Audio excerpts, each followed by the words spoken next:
오늘 함께 말은 오늘 제목 디모데 전서는 사도 바울이 자신의 과거에 대한 과거를 회상하며 고백하는 장면입니다. 근데 바울이 자신의 과거를 이야기를 하면서 우리가 잘 아는 그런 표현을 하나 합니다. 여기서 그게 뭐냐면 내가 죄인 중에 괴수였노라, 이제 이런 표현인데요.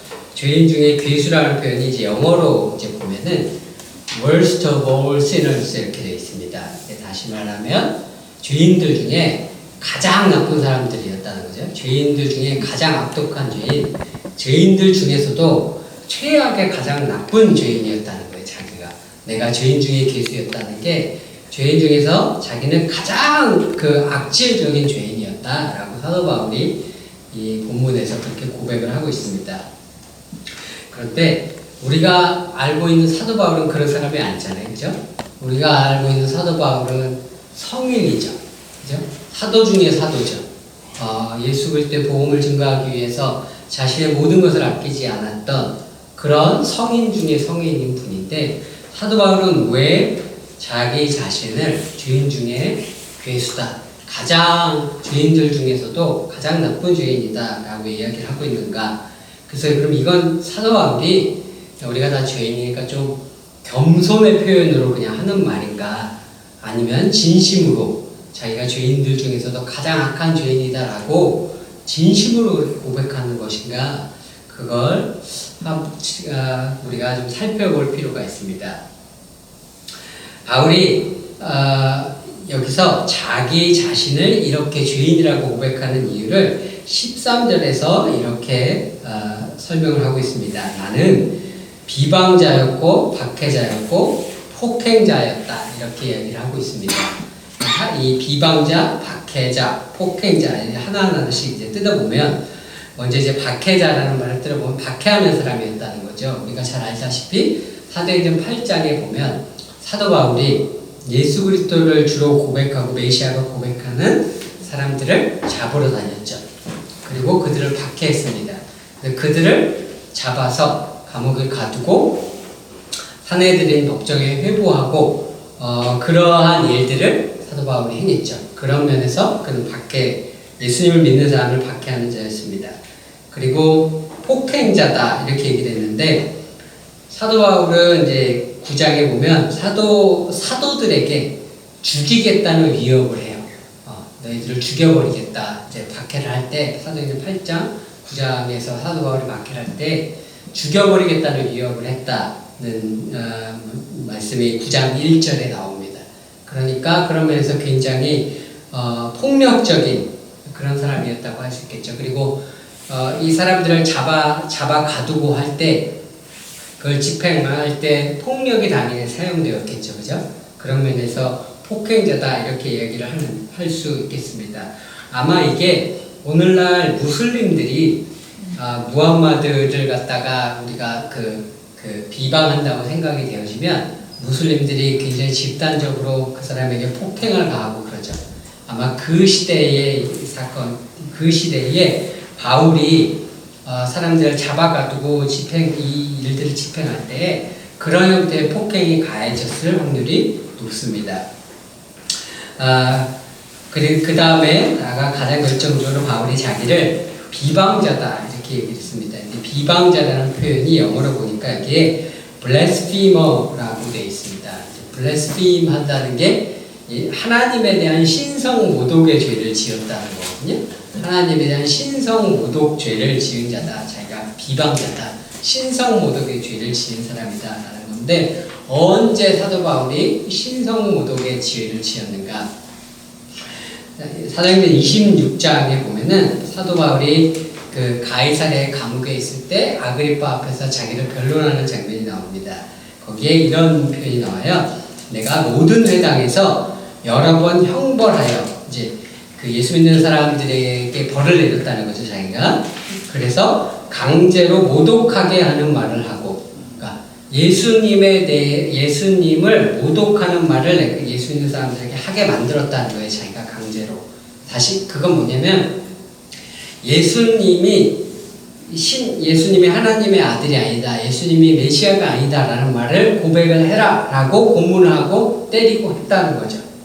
그리고 그래서 예수님이 메시아라는 너희들의 말은 틀린 것이니 그 말을 철회하라라고 사람들을 고문했다는 거예요. 그러면서 본인 자신도 예수님이 메시아라는 것, 예수님이 하나님의 아들이시라는 것, 예수님이 하나님 자신의 형상을 가진 하나님 자신이 이 땅의 형상으로 오신 것이라는 것을 본인도 거부하고 예수 그리스도의 이름을 본인도 저주를 했을 확률이 높습니다. 왜냐하면 1세기에 오늘날까지 유대인들이 그 예수님의 이름을 저주하는 기도문을 만들었어요. 그래서 그 이름과 그 기억이 끊어질지어다 라는 예수 그리스도에 대한 저주의 기도문이 있습니다. 이 저주의 기도문의 앞글자를 따면 그게 뭐냐면 그 앞글자만을 따서 이으면 두문자라고 하는데 히브리어에는 이런 걸 많이 하거든요. 이 두문자를 연결하면 그 이름과 기억이 끊어질지어다 이 말을 앞글자를 따면 그 말이 예수가 됩니다. 그래서 예수님의 이름은 원래 히브리어로 예슈아인데 이 사람들은 예수님을 저주하는 의미로 예수라고 불렀습니다. 그래서 오늘날도 이제 정통파 유대인들은 예수님의 이름을 예슈아라고 부르지 않고 예수님을 저주하는 의미로 예수라고 부르죠. 그 저주의 의미가 담긴 거거든요.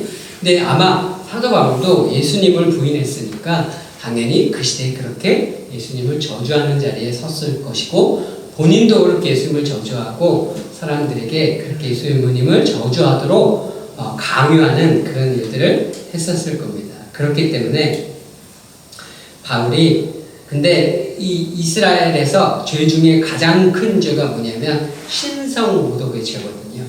하나님의 이름을 그게 10계명의 제1계명이잖아요. 그죠? 하나님의 이름을 모독하는 죄보다 더 큰 죄가 없죠. 그래서 신성모독의 죄가 가장 큰데 그래서 바울이 자기 자신을 죄인들 중에서도 가장 큰 죄인이다. 왜냐하면 나는 예수 그리스도를 저주했었던 그런 신성모독의 죄를 저질렀던 사람이니까 라고 진심으로 바울은 이제 그렇게 고백을 하는 겁니다. 근데 바울이 왜 그렇게 지금 자기 자신을 그렇게 자기의 과거를 안 드러내도 되잖아요. 지금은 예수 그리스도를 믿고 있으니까.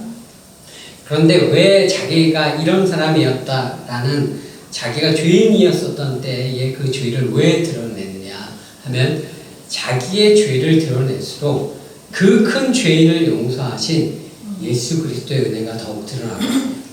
자기의 죄가 얼마나 큰지 그것이 드러나면 드러날수록 예수 그리스도의 은혜가 얼마나 더 큰지 그게 더욱더 크게 드러나거든요. 그렇기 때문에 사도 바울은 그 예수 그리스도의 은혜가 얼마나 큰지를 더 드러내기 위해서 스스럼 없이 자기의 허물과 자기의 죄악을 지금 드러내고 있는 겁니다.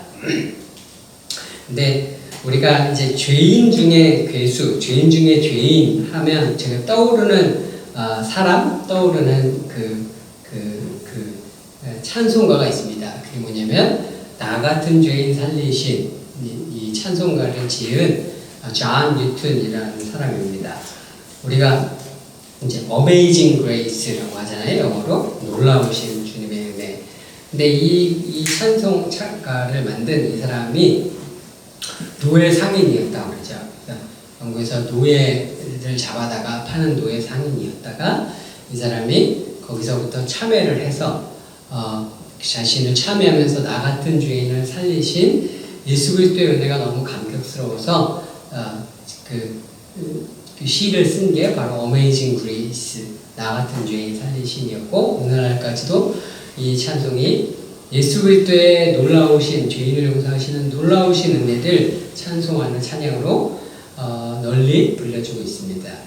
그런데 제가 어릴 적에는 그냥 교회 다니니까 그냥 이 노래 따라 불렀고 대학생 때쯤인가 이 찬양의 가사가 어떻게 쓰여졌는지를 알게 됐어요. 존 뉴턴이라는 사람이 어떤 사람인지 알게 됐고 노예를 상인해서 회심을 하고 회개를 해서 이런 찬송시를 쓰게 됐다는 것을 알게 됐는데 그때부터 이 찬송이 제가 별로 은혜스럽지가 않더라고요.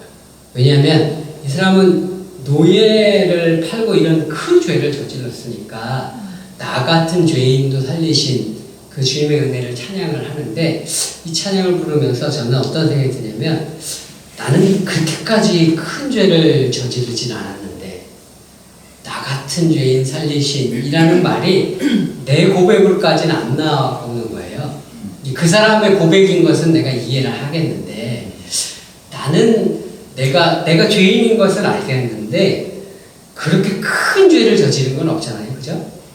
내가 뭐 살인죄를 저질렀다던가, 뭐 강도를 저질렀다던가, 뭐 하다못해 뭐 남의 물건을 뭐 큰 돈을 훔쳤다던가, 그러면 나 같은 죄인 살리신 이 말이 좀 내 마음에 와닿을지 모르겠는데, 내가 뭘 그렇게 내가 뭘 그렇게 잘못했나 생각을 해보니까 대학생 때 그렇게 잘못한 게 제가 별로 없는 것 같아요. 뭐 생각해보니까 내가 지은 죄가 뭐가 있나 뭐 생각을 해보니까, 어릴 적에 부엌에서 어머니 찬장에서 10원짜리 꺼내다가 뭐 껌 사 먹은 거 뭐 이런 거 말고 그렇게 내가 큰 죄를 저지른 게 별로 없는 것 같아요. 그러니까 이 나 같은 죄인 살리신 이 찬양이 내가 그렇게 별로 은혜가 안 되더라고요. 왜냐면 나는 이 사람 정도의 그 정도의 죄인은 아니거든요. 그러니까 이게 그렇게 은혜가 되지 않았었습니다. 근데 어느 날 제 인생에서 제가 정말 큰 죄인이구나 라는 걸 제가 깨닫게 된 사건이 있었습니다. 이제 제가 직장을 다닐 때였습니다. 제가 직장을 다니는데, 저는 이제 제가 해외 사업 공부에서 이제 해외 영업을 하는 그런 뭐 팀에 있었기 때문에 이 팀에서는 회식도 되게 잦고 접대 같은 게 되게 잦았어요. 근데 이제 비즈니스 세계에서의 접대가 대부분 룸사롱이나 이런 데서 그 당시까지는, 지금은 모르겠습니다만 그 당시에는 그런 것들이 되게 많이 이루어졌거든요. 그러다 보니까 사람들이 이제 그걸 기본적인 업무라고 생각을 해요. 그래서 당연히 회식을 하고 이러는 그것도 그런 업무를 위해 준비하는 과정이라고 생각을 하고, 그래서 팀원들 간에 회식을 해도 늘 룸사롱에 가서 회식을 하고 이랬습니다. 제가 그래서 그때 룸사롱이라는 데를 갔는데, 처음 이제 딱 룸사롱을 가니까 너무 세상 처음 이런 데를 와보잖아요. 너무 놀라기도 하고, 그래서 화장실을 달려갔습니다. 화장실을 달려가서 거기서 하나님 앞에 화장실에서 기도를 했어요. 하나님 이 악의 구렁텅이에서 저를 좀 건져주시옵시고, 하나님 제가 이곳에서 죄악에 물들지 않도록 주님 저를 지켜주시옵시고, 하나님 이곳에서 제가 어떻게 처신을 해야 될지 좀 가르쳐 주시옵시고, 그리고 그 룸사롱에 가면 아가씨들이 들어온단 말이에요. 주님 그 아가씨들이 다른 룸에서 바빠서 저희 룸에는 안 들어오게 해주시옵시고, 막 열심히 화장실에서 막 기도를 하고 이제 그랬어요. 근데 그래도 그 아가씨들이 계속 들어오더라고요. 하여튼 그렇게 이제, 근데 그게 몇 달 지나고 6개월 지나고 1년은 되니까 그게 익숙해져요. 처음에는 그렇게 막 열심히 막 기도하고 하나님 그래서 처음에는 매일 룸사롱 가면 저는 일단 화장실에 달려가서 기도부터 시작을 했거든요. 근데 그게 몇 달 지나고 6개월 되고 1년 가까이 되니까 나중에는 익숙해지더라고요.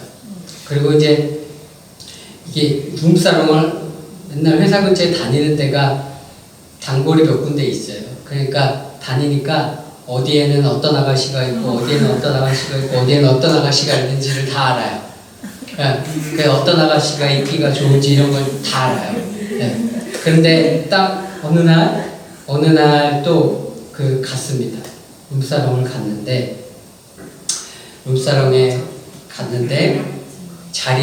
제가 자리에 이렇게 딱 앉으려고 하는데, 제 속에서 어떤 생각이 들었냐면, 어떤 아가씨가 들어왔으면 좋겠다 이런 생각이 들더라고요. 근데 그날 룸사롱의 자리에 이렇게 앉으면서 자연스럽게 이 술집에는 아가씨가 누구누구가 있다는 걸 안단 말이에요. 그러니까 그 중에서 어떤 아가씨가 들어왔으면 좋겠다. 이 마음이 제 속에 자연스럽게 일어나더라고요. 근데 그날 그 자리에 앉으면서 그런 나를 보면서 너무나 깜짝 놀랐어요. 왜냐하면 저는 그때까지 저희 회사에 계신 이 분들이 저희 팀에 계신 이 과장님과 부장님과 팀장님과 이사님과 이런 분들이 저를 악의 구렁텅이에 빠뜨리러 가는 이리와도 같고 저는 하나님의 순결한 어린 양과 같아서 나는 의인이고 저 사람들은 죄인이라고 생각을 했거든요. 그랬는데 그날 제가 그 자리에 앉으면서 그런 생각이 제 안에 일어나는 것들을 보면서 깨달은 것이 뭐냐면 나도 이분들과 똑같은 죄인이구나. 내가 이 사람들과 다른 것이 하나도 없구나. 저는 제가 다른 줄 알았거든요. 저는 이 사람들과 나는 다른 사람인 줄 알았어요. 나는 이 사람들은 죄악에 물든 사람들이고 나는 하나님 나라의 백성으로서 의로운 사람인 줄로만 알았거든요. 근데 알고 봤더니 내 마음 속에 있는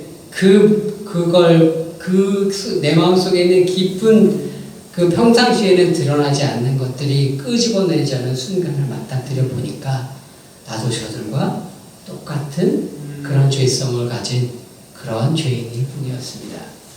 제가 그날 그걸 깨닫고 집으로 돌아왔는데 집에 와서 잠을 잘 수가 없었습니다.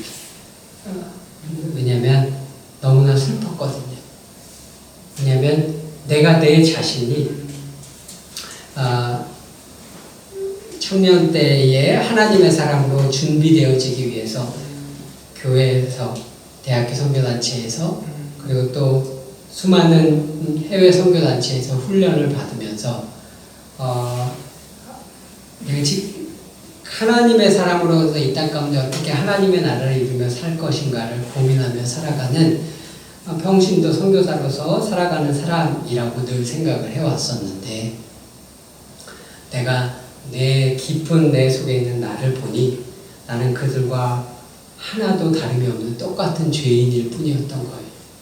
그러니 그런 나를 보고 제 자신이 너무 한심하죠. 내 자신이 나는 뭐 세상 가운데 빛인 줄 알았더니 나도 똑같은 어둠이었던 거예요. 그래서 너무나 큰 슬픔에 빠져서 책상에 앉아서 한 새벽 3, 4시 집에 돌아왔을 때 새벽 3, 4시쯤 됐었던 것 같은데 책상에 앉아서 혼자서 계속해서 슬픔에 흐느끼고 앉아 있었습니다. 하나님 앞에 하나님 제가 하나님의 사람으로서 준비되어 하나님의 사람으로 세상 가운데서 빛이 되어지길 원했는데 알고 봤더니 하나님 제가 세상 사람들과 똑같은 죄인일 뿐이었습니다. 하나님 이런 제가 무슨 선교를 하겠으며 이런 제가 무슨 세상의 빛이 되겠으며 이런 제가 무슨 세상 가운데 하나님의 나라를 전하는 그런 사람이 되겠습니까? 너무나 큰 슬픔 가운데 아마 그런 형태의 고백을 하며 울며 책상에 앉아 있었던 것 같아요. 그랬는데 그 가운데 하나님께서 제 심령 가운데 그때 하나님께서 말씀을 주셨습니다. 하나님께서 제게 내가 의인이 악인들의 땅에서 고난받는 것을 보더라.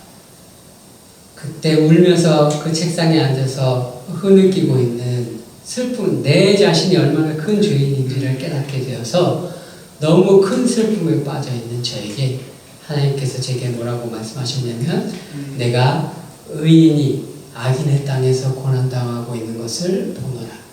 그 말씀을 들었을 때 너무나 놀랐습니다. 무엇 때문에 놀랐냐면 나는 지금 내 자신이 얼마나 큰 죄인인지를 깨달아서 너무나 큰 슬픔 가운데 있는데 하나님께서 나를 의인이라고 부르고 계신다는 거예요. 내가 의인이 악인의 땅에서 고난당하고 있는 것을 보노라. 그럼 하나님께서 나를 의인이라고 지금 부르신 건데 내가 왜 의인이지? 나는 내가 죄인인 걸 오늘 발견했는데 나는 하나님은 왜 나를 이런 죄인을 의인이라고 부르시는가 했더니 오직 이유가 내가 예수 그리스도의 보혈의 피에 공로를 믿는다는 것, 그거 하나밖에는 다른 이유를 발견할 수가 없었습니다. 그래서 하나님은 예수 그리스도의 보혈의 은혜를 믿는 자들은 그 사람이 얼마나 큰 죄인이라도 그 사람을 의인이라고 칭하시는구나 라는 것을 제가 그날 진심으로 깨닫게 되었습니다. 그날 제가 깨달은 게 크게 두 개죠.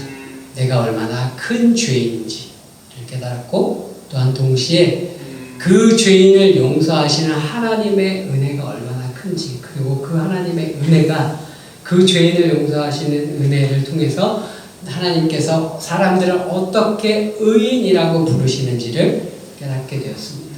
그래서 제가 나를 보면 슬프지만 왜냐면 나를 보면 내가 죄인이기 때문에, 죄인 중에 그리스도인 나를 발견하기 때문에 나를 보면 슬프지만, 내가 죄 가운데 있는 나를 보는 것이 아니라 내 죄에도 불구하고 언제나 예수 그리스도를 바라볼 때 그 예수 그리스도로 말미암아 은혜와 평강과 기쁨을 누릴 수 있다는 것을 그날 제가 깨닫게 되었습니다.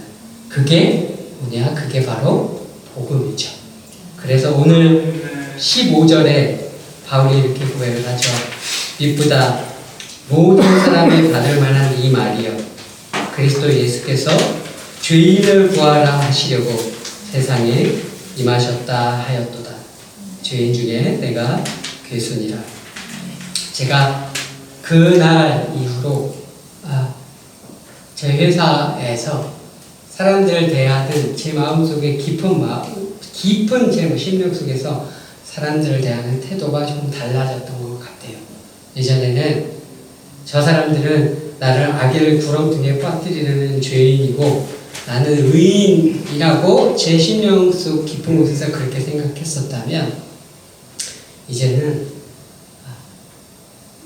저의 태도, 그분들을 대하는 태도가 달라졌어요. 어떻게 달라졌냐면, 저도 여러분과 똑같은 죄인입니다. 저도 여러분과 똑같은 죄인입니다. 제가 여러분과 다른 것이 없습니다. 다만 제가 다른 것이 있다면 저는 예수 그리스도의 용서의 은혜를 깨달아서 하나님께서 나를 의인으로 칭하신다는 것을 알게 된 그 은혜를 입은 자라는 것, 그것 하나가 여러분과 제가 다른 것이지만 근본적으로 저와 여러분은 똑같은 죄인입니다. 그래서 그 다음부터는 어떠한 죄를 저지르는 사람을 보더라도 정죄하지 않게 되었던 것 같아요. 왜냐하면 나도 똑같은 죄인이니까요. 내가 의인이면 저 사람을 정죄할 수 있죠. 내가 의인이니까 또 그러면 안 돼라고 정죄할 수 있지만, 나도 똑같은 사람인데 그 사람을 어떻게 정죄하겠습니까? 그런 사람과의 관계에서 정죄가 없고 용서의 은혜를 베풀 수 있는 관계를 만드는 게 복음이죠. 그게 용서를 입은 자, 은혜를 입은 자, 죄인으로서 은혜를 깨달은 자가 가지는 복음의 능력입니다. 우리가 복음을 영어로 이제 굿뉴스라고 합니다. 굿뉴스가 영어로 기쁜 소식이잖아요. 복음이 왜 기쁜 소식이냐면, 복음이 기쁜 소식이 되려면 반드시 전제 조건이 있습니다. 그게 뭐냐면, 복음이 기쁜 소식이 되려면 내가 죄인이다라는 것에 대한 인지가 있어야 돼요. 왜냐면 내가 죄인이면 내가 죄인인 것 때문에 받아야 할 형벌이 있거든요. 근데 그 형벌을 예수님께서 대신 십자가에서 다 져주신 거잖아요. 그러니까 예수 그리스도께서 그 형벌을 대신 지시고 내 죄를 용서해 주신 은혜를 깨달을 수밖에 없죠. 내가 죄인이면. 근데 내가 죄인이 아닌 사람은 내가 나 스스로를 의인이라고 생각하는 사람은 복음이 복음일 수가 없어요. 왜냐하면 내가 뭐 특별히 잘못한 게 없으니까, 특별히 뭐 크게 예수님의 은혜가 얼마나 큰지 그걸 깨달을 수가 없어요. 내가 죄인이 얼마나 죄인인지 깨닫지 못하는 사람은. 그렇기 때문에 우리가 복음을 깨닫기 위해서 반드시 깨달아야 할 첫 번째 단계는 뭐냐면 내가 얼마나 큰 죄인인가 하는 것입니다. 아까 존 뉴턴, 나가 어메이징 그레이스를 쓴 존 뉴턴에 대한 말씀을 드렸는데, 제가 이 설교를 준비를 하면서 존 뉴턴이라는 사람에 대해서 좀 찾아봤습니다. 왜냐하면 제가 아는 존 뉴턴은 노예 상인이었다가 회심해서 그리스도를 믿고 자기가 얼마나 큰 죄인인지를 깨달아서 이 어메이징 그레이스를 시로 쓴 사람이었거든요.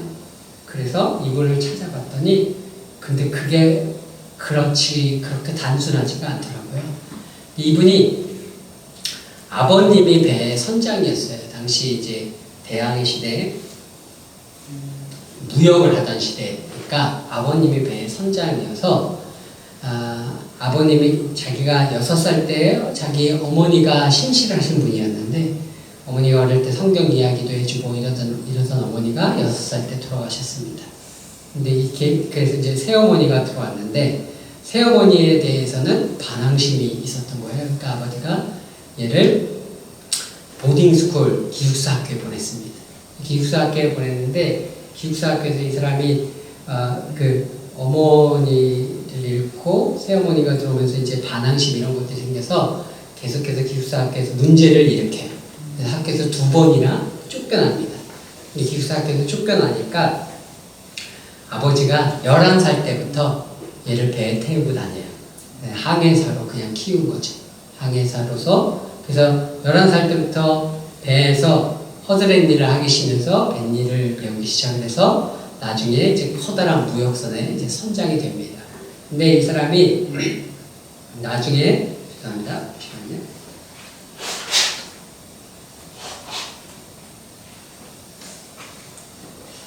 근데 이분이 회심의 경험을 언제 하냐면 선장이 되기 전에 회심을 해요. 그래서 선장이 되기 전에 회심을 해서, 그러니까 그 어릴 적에 그 뱃사람으로 살았으니까 뱃사람들이 거칠잖아요, 그죠? 그래서 살아남기 위해서는, 그러니까 뱃사람으로서 늘 싸우고 막 거친 인생을 굉장히 살다가 선장이 되기 조금 전에 어릴 적에 어머니가 가르쳐 주셨던 성경 말씀과 그런 것들을 되새기면서 하나님 앞에 회심을 하게 됩니다. 회심을 하고 그 다음에 이 사람이 하나님을 잘 섬기는 평신도로서의 삶을 살아가요. 그러다가 선장이 됩니다. 선장이 되어서 맡은 임무가 뭐였냐면 무역선의 선장이었어요. 그 당시에 영국의 무역은 삼강무역이라서 영국에서 배를 타고 서부 아프리카로 갑니다. 아프리카에서 노예를 싣고 어디로 가냐면 대서양을 건너서 서인도 제도로 가요. 자메이카 쪽. 거기서 노예들을 내려놓고 거기에 있는 럼주라든가 설탕이라든가 이런 것들을 싣고 영국으로 돌아오는 이런 삼강무역이 성행할 때였습니다. 이게 그분이 그래서 이런 무역선의 선장이 된 거예요. 그러니까 이분은 노예 상인, 우리가 생각하는 막 거친 노예를 막 잡아다가 노예를 때리고 막 이런 노예 상인이 아니라 배 선장이었고, 이미 그 배 선장이 됐을 때 회심을 하고 예수님을 잘 믿는 사람이었습니다. 근데 그 배의 무역 선장을 왜 했냐면 그 당시만 해도 영국에서는 그런 형태의 무역이 잘못됐다고 생각하는 사람들이 아무도 없었어요. 그 시대의 영국은, 이건 그 당시에까지는 흑인은, 함의 자손은 저주받았고, 그래서 그들을 노예로 부리는 것이 당연하다는 생각을 누구나 다 하고 있었습니다. 그래서 이런 무역을 통해서 이득을 얻는 것이 아무런 문제가 되지 않았고, 그 다음에 왜냐하면 이 사람들이 이교도잖아요, 그죠? 이 사람들을 노예를 구약의 율법에 의하면 형제를 노예로 삼는 건 안 되거든요. 이스라엘 사람은 이스라엘 사람을 노예로 삼으면 안 됩니다. 그래서 로마 시대가 되면서 기독교가 국교가 되면서부터는 크리스찬이 크리스찬을 노예로 삼으면 안 돼요. 대신에 이교도는 노예로 삼아도 되거든요. 그러한 그게 그 1700년대 중반까지도 있었던 거죠. 그러니까 이 사람들은 아프리카 사람들은 이교도잖아요. 노예로 삼아도 괜찮은 거예요. 그러니까 이 사람은 그래서 그 무역선의 선장을 하면서 아무런 꺼리낌이 없죠. 당시에 영국에 있는 모든 크리스찬들도 이 무역선에다 이제 투자를 했다고 합니다. 거기에 대해서 아무 거리낌이 없었어요. 그런데 이 사람은 무역선 선장을 하면서 아프리카에서 이 아프리카 사람들을 실어다 나를 때 대서양을 건널 때 보편적으로 한 3분의 1 정도가 배에서 죽었다고 그러거든요. 보통 족쇄를 채우고 많이 싣기 위해서 어떻게 했냐면 눕힐 자리를 한 사람은 머리를 이쪽에 두면은 머리가 이쪽이면 한 사람은 머리를 저쪽에 두고 그 다음 사람 머리 이쪽에 두고 한 사람은 머리를 저쪽에 두는 거예요. 이런 식으로 둬야 많이 실을 수 있으니까 그렇게 사람들을 많이 싣기 위해서 그렇게 무역선 가득 사람들을 그렇게 폭에서 채웠었던 것이고 배에 이 밑에 있다 보니까 그 배를 건너는 동안 햇볕도 못 보고 화장실도 못 가고 거기서 그냥 먹고 싸고 다 하겠대요. 그 자리에서. 그래서 위생 때문에 한 3분의 1 정도의 사람이 서인도 정도에 도착할 때는 죽었다고 합니다. 그래서 선상 반란 같은 것도 되게 많이 있었고 그래서 이제 이 사람들이 어떻게 해서 반란을 일으키고 그러면 총으로 쏴 죽이고 뭐 바다에 반란 일으키는 사람들은 다 그냥 바다에 그냥 집어 던져서 죽이고 그런 일이 비일비재했었대요. 근데 존 뉴튼이라는 사람은 크리스찬이라서 되게 선대했었대요. 이 노예들을. 그래서 이 노예들을 그 위에 데크로 올라오게 해서 매일매일 교대로 햇빛도 보게 해주고 운동도 하게 해주고 그래서 이 존 뉴튼의 배에 있었던 그 노예들은 사람들이 죽는 수가 현저하게 적었대요. 현저하게 적고 그래서 그렇게 성실히 크리스찬으로서 그 시대에 빛과 소금의 역할을 하기 위해서 노력했었던 사람이에요. 근데 이 사람이 세 번째 이 항해를 하던 그 첫 번째, 두 번째 그렇게 항해를 마치고 세 번째 항해를 하던 때에 세 번째 항해를 하던 때 그 아프리카 사람들을 보면서 배에 있는 아프리카 사람들의 그 눈에 차 있는 분노를 본 거예요. 이 아프리카 사람들이 아무리 자기가 선들에서 햇빛을 쐬게 해주고 운동도 시켜주고 해도 그 사람들의 눈 속에 차 있는 그 분노 그걸 보면서 아 이거 뭔가 잘못됐구나라고 느끼기 시작을 해요. 그래서 이 사람이 이게 뭐가 잘못 이게 기존의 사람들이 생각했던 이건 아무 문제가 없다고 생각했던 이게 잘못된 게 아닐까라고 생각을 하기 시작을 하고 마침내 이건 잘못된 일이다라는 하나님께서 원하시지 않는데 기도하면서 하나님께서 원하시지 않는 일이다라는 결론에 도달하게 됩니다. 근데 하나님께서 원하시지 않는 일을 자기가 쭉 해왔잖아요. 그러니까 거기에 대한 그 죄책감이 이 사람을 짓누르기 시작해요. 하나님, 자기는 사람을 파는 그런 일에 관여한 그 죄인이다. 라는 고백이 그 사람의 심령 가운데 일어나기 시작을 하죠. 근데 그런 심령 가운데 고백이 일어나면서 괴롭죠. 왜냐하면 자기가 크리스찬으로서 너무나 큰 죄를 지었다는 것을 깨닫게 됐으니까요. 근데 그때 이 사람이 자기 자신을 보면서 슬픔과 탄식과 괴로움 가운데 있는 죄 있는 자기를 보면서 그런 탄식 가운데 있다가 그 어느 날 성경을 보게 됩니다. 보게 된 것이 오늘 읽었던 15절 말씀에 믿보다 모든 사람이 받을 만한 이 말이요 그리스도 예수께서 죄인을 구원하시려고 세상에 임하셨다 하였도다. 죄인 중에 내가 괴순이라. 사도 바울의 이 고백을 들으면서 이 사람이 복음이 무엇인지를 깨달아요. 내가 나를 볼 때 너무나 큰 죄악을 저지른 그런 죄인이었구나. 그런데 예수께서 그런 죄인을 구원하시려고 세상에 임하셨구나. 그래서 죄인 중에 괴수된 자도 용서의 은혜를 입을 수 있구나 라고 그 하나님의 은혜를 깨닫게 되고, 이분이 하나님 앞에 다시 한번 자신의 죄인됨을 깨닫고 동시에 하나님의 은혜를 깊이 깨닫는 사건을 겪으면서 그 자신이 겪은 그 하나님의 깊은 은혜를 시로 써내려간 것이 어메이징 그레이스, 나 같은 죄인 살리신입니다. 그리고 이분이 그때부터 1700년대 중반부터 무역선 선장을 그만두고 노예 폐지를 위해서 앞장서기 시작하고 윌버포스라는 국회의원을 후원하기 시작을 하면서 마침내 1807년에 영국의 노예 제도가 폐지가 되어지게 됩니다. 그래서 이분이 목사님이 되셨어요. 목사님이 되셔서 노예 폐지 운동에 앞장서시고 윌버포스를 통해서 1807년에 노예 제도가 영국에서 폐지하는 법안이 통과되고, 그 법안이 통과되는 것을 보시고 몇 달 후에 하나님 나라로 부르심을 받았습니다. 우리가 회개를 할 때 처음에는 슬픔이 밀려오죠. 왜냐하면 처음에는 내가 죄인인 걸 깨달아서 내 죄 때문에 슬프니까요. 나를 바라보게 되니까, 내가 이렇게 큰 죄인이었구나 라는 걸 깨닫게 되고, 나를 바라보게 되니까 슬픔 가운데 빠지게 돼요.